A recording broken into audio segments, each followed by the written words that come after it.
G'day, it's Ray Salisbury here at Nelson Lakes National Park. Let's do some wild camping.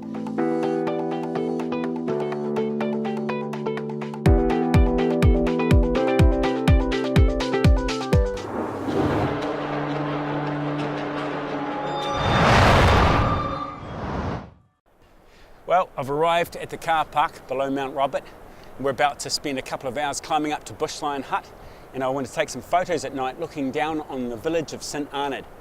Let's get our pack on and let's get tramping.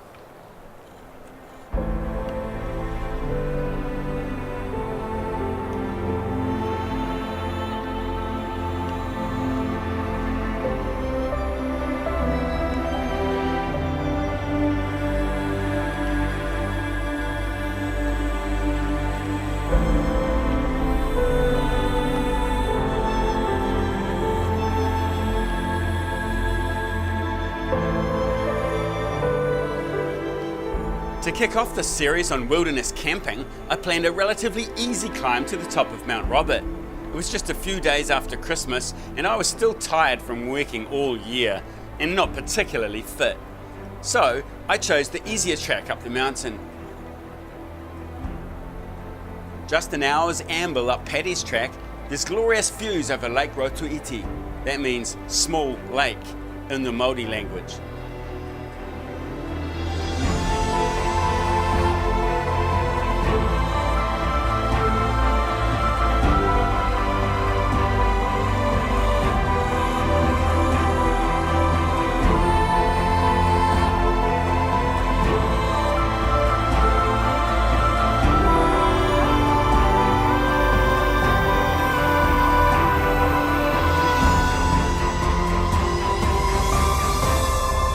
Okay, we've almost made it to Bushlion Hut.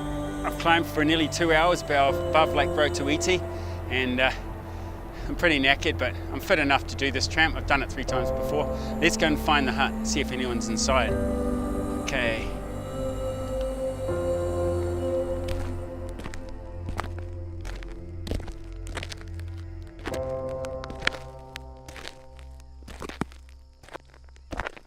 The Department of Conservation are in charge of almost 1,000 backcountry huts. Bushlion Hut is one of them, where I collected water and boiled a billy. Well, I've had a good cup of tea at Bushlion Hut and a good well-earned rest.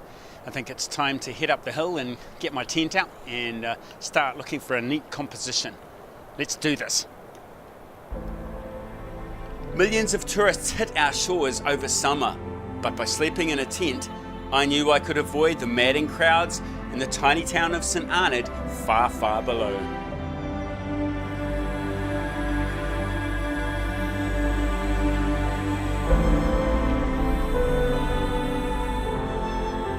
I love to reach the subalpine zone where the wind whispers a song through the tussock. I even heard a kea cry.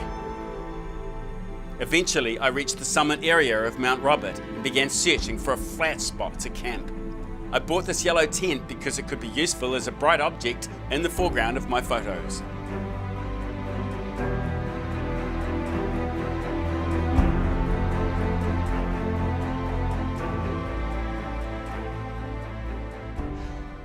Well, I finally set up camp. The wind died down. I found this little trough here, just to the lee side on the north side of Mount Robert, and I think it'll do the trick for the night. There's only enough room for one person in my one-person tent. It should be comfy. There's emergency shelter 5 minutes up the track, and I'm only 1 hour above my car, so it should be pretty safe. The light's finally broken out of the cloud. I just don't know how long it's going to linger, but it's a matter of making the most of the opportunity, so let's get shooting. The idea was to get inside the yellow tent and light it up from the inside using a head torch. My dream photo was to shoot the town of St Arnaud at night. Being the holiday season, I believed there would be tons of traffic on the roads, creating nice long light trails. I was wrong. Here are 2 of the photographs I shot, which needed a fair bit of post-processing. Okay, let's talk camera settings. Now it's the blue hour. Shutter speed is 30 seconds, aperture f11, ISO 100.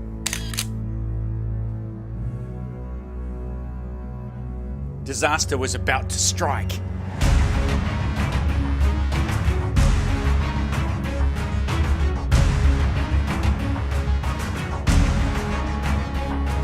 A Velcro strap broke and my tent blew down.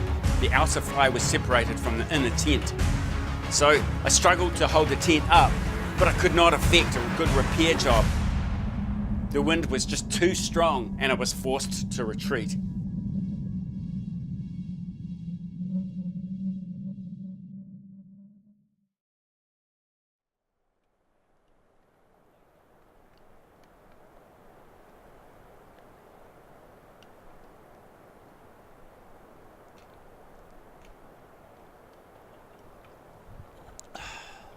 Good morning. Well, as you have seen, the wind was too strong last night and blew my tent over. So I had to retreat to this emergency shelter. I had to sleep on the floor. I didn't get much sleep. But them's the breaks. Sometimes when you're out photographing the landscape, things turn pear-shaped. But you need to know that the only way to success is to do something that may fail. And as Winston Churchill once remarked, success is going from one failure to another without losing enthusiasm.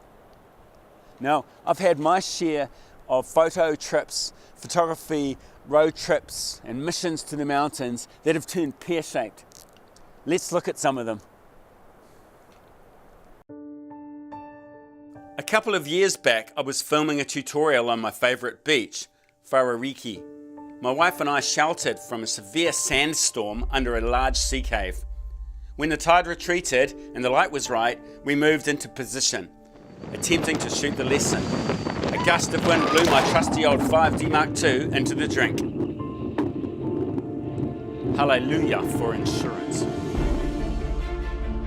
Should I mention crashing my Phantom 3 drone? It usually happens at weddings when things can go really pear-shaped. I think people know me as the wedding crasher.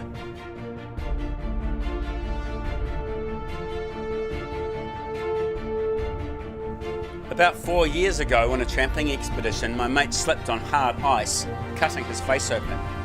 This wasn't as bad as it looks, but still, he got a free helicopter ride out of the hills.